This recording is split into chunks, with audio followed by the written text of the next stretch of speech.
Hi, Yemen's Iranian-backed Houthi rebels loomed large when Saudi Arabia, Turkey, and Pakistan earlier this month inked a mutual defense pact that defines an armed attack on one as an attack on all. The rebels still loom large as Saudi Arabia and the Houthis inch closer to a revival of the Yemen war, but they are not the only ones potentially populating the pact's threat matrix. So are mounting tensions between Turkey and Israel, Israel's aggressive regional posture, rivalry with an informal United Arab Emirates and Israel led bloc that supports opposite sides in Somalia and Sudan, the reemergence of pirates off the coast of Somalia, and the implications of possible expansion of the pact to include, among others, Syria, Egypt, Bangladesh, and states in the Horn of Africa. Whether and how the pact, dubbed the Mecca Joint Defence Agreement, addresses these issues will serve as litmus tests and define the pact's significance and regional positioning. To position itself as a regional alliance addressing diverse regional challenges, the pact will have to shed its initial Saudi centric projection, with Yemen as its most immediate security challenge, alongside the region's focus on creating alternative oil and gas export routes to reduce dependence on the Strait of Hormuz.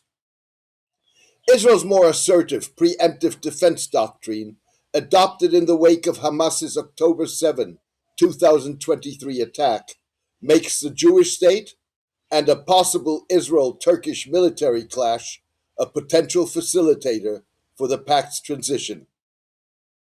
Former senior Israeli military intelligence analyst Danny Denis Sitronovitz argues that the doctrine makes a clash with Turkey over Syria and possibly the eastern Mediterranean inevitable, as Israel seeks to preempt any move that strengthens Israel's detractors, weaken the government in Damascus, and views any regional development as a threat by definition.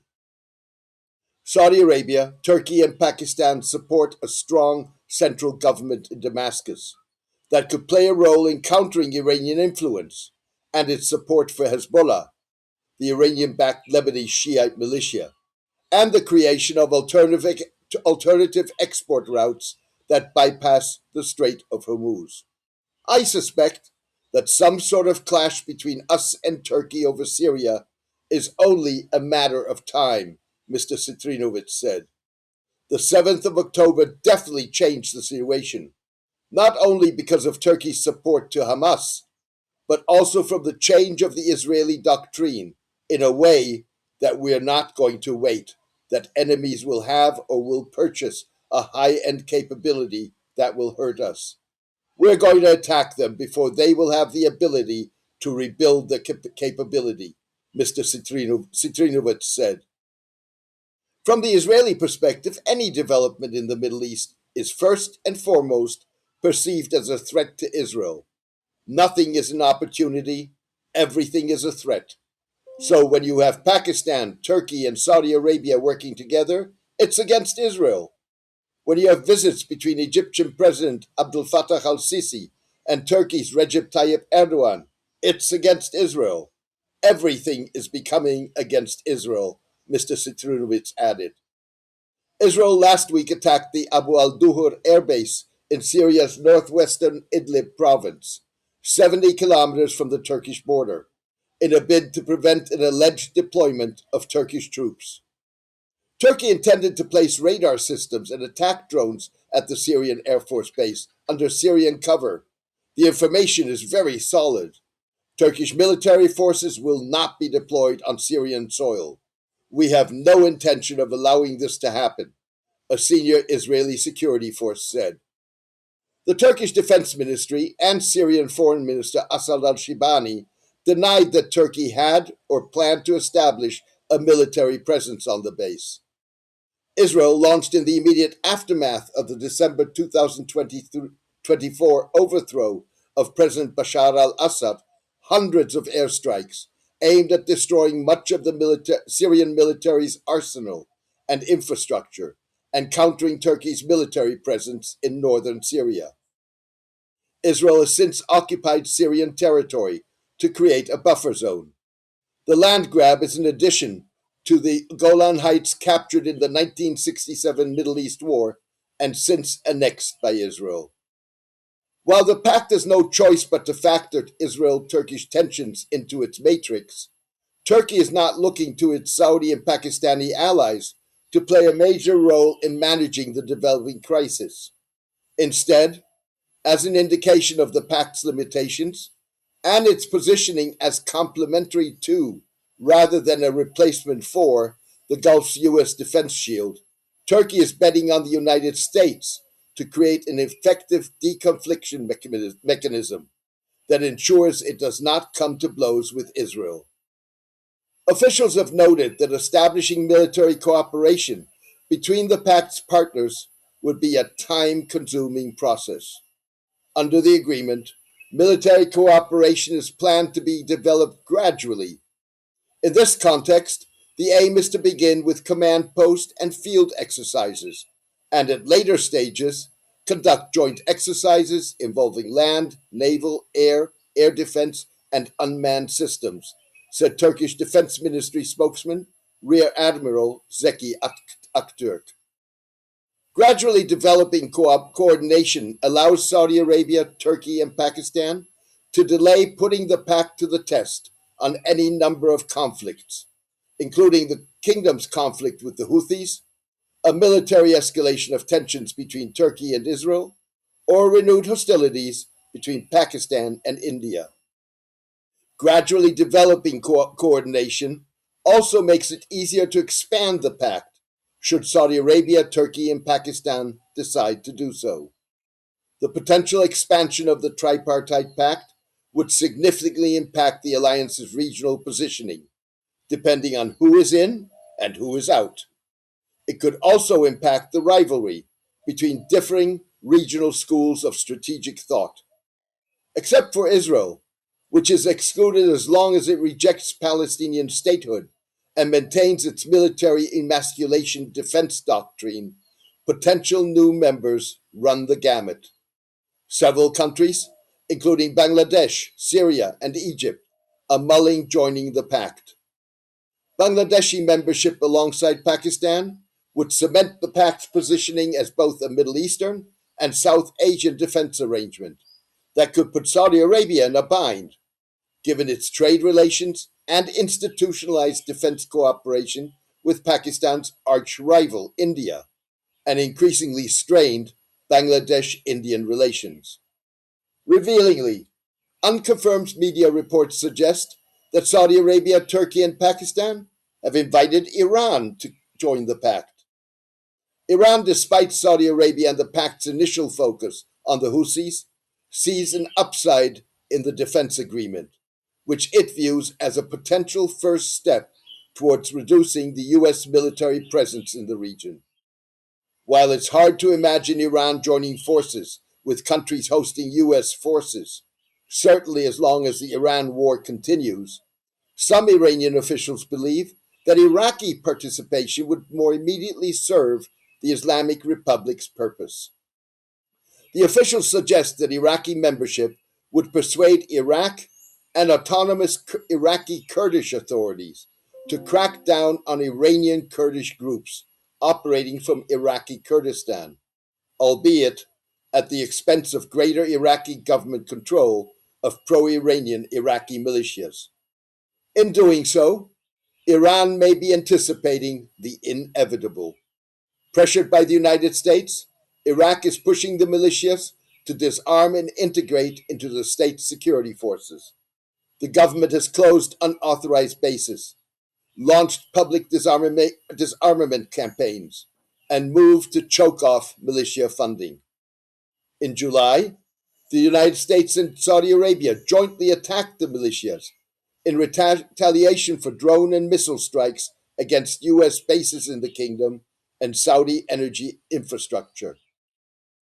With a long history of backing ethnic dissidents in Iran, Israeli and U.S. officials, including Mr. Trump, have played with the idea of supporting a renewed Kurdish insurgency in Iran, or using Iranian Kurds to funnel weapons to potential Iranian anti-government protesters. Turkey, opposed to any autonomous or independent Kurdish presence close to its borders, would likely back Iraqi membership of the alliance on those grounds. Somalia, host to Turkey's largest overseas military base and with defense cooperation agreements with all three pact members, along with Sudan, could also be an early applicant for membership. Somali and Sudanese membership would not only expand the pact's footprint to the Horn of Africa, but reinforce the two countries as the front line between the Mecca Pact and an informal United Arab Emirates and Israel-led lineup that includes Ethiopia, India, and Greece, and represents a fundamentally different school of strategic thought. With the Houthis cooperating more closely with al-Shabaab, the Somali al-Qaeda affiliate, and increased Somali piracy, Somalia is already on the pact's radar as a threat to shipping not only in the Red Sea and Bab al-Mandab, but also the Gulf of Aden and the Western Indian Ocean. So is Sudan, which straddles the Red Sea. Saudi Arabia and Turkey support Sudan's military-led government in its war against the UAE-backed Rebel Rapid Support Forces, or RSF. Somalia and Sudan are also on the radar of a recently created 14-nation Saudi-led maritime alliance that includes Turkey, Pakistan, Egypt, and Sudan, aimed at securing navigation in the Red Sea after the Houthis declared a ban on Saudi-related shipping in the Bab al-Mandab waterway. The UAE is conspicuously absent from the alliance. The Tripartite Pact signatories have adopted a conventional strategy approach that, in the words of scholar Rachel Bronson, bets on territorial mass, sizable populations, standing militaries, energy reserves, and religious legitimacy.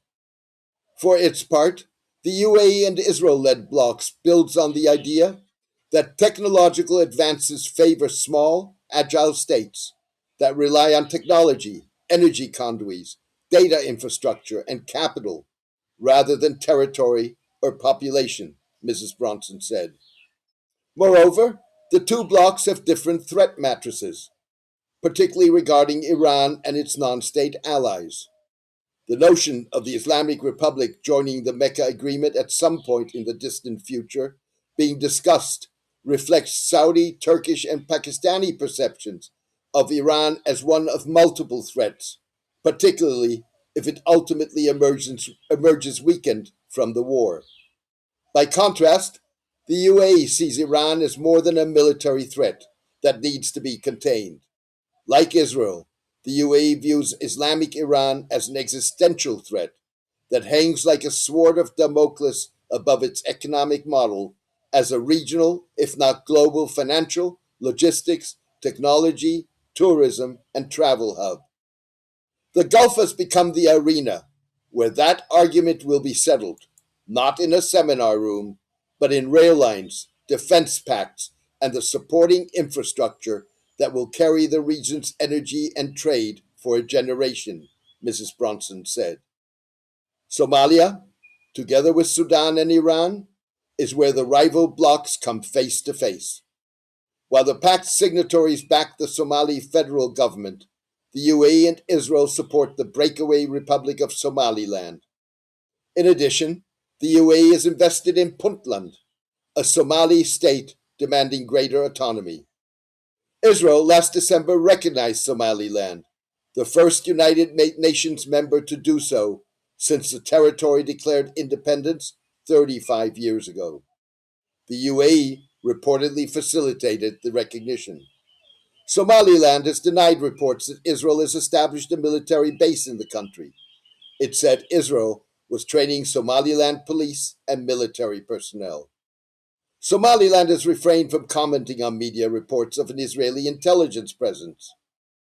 The differences between the greater Middle East's emerging blocs over Somalia, Sudan, Yemen, and Iran are, according to Mrs. Bronson, the clearest evidence yet of a chasm forming in the heart of the Arabian Peninsula that is deepening and morphing, infiltrating banking systems, underwriting proxy militias, and cleaving along deep-seated geopolitical antipathies. Two coalitions are competing for corridors, capital, and now, formally committed on paper, to mutual defense pacts. It is a fight for a leadership stake in the 21st century. Thank you for watching or listening to The Turbulent World. I'm honored that you spend time with my work, given that we live in a world of information overload, in which time and attention come at a premium.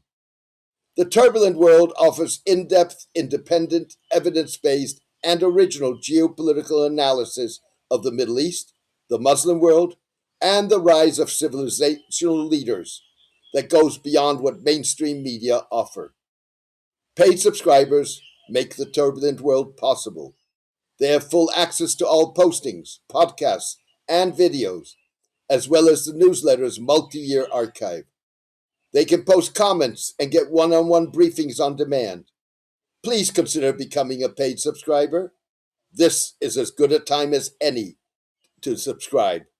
You can do so by going to jamesmdorsey.substack.com. Thank you, best wishes, and see you soon.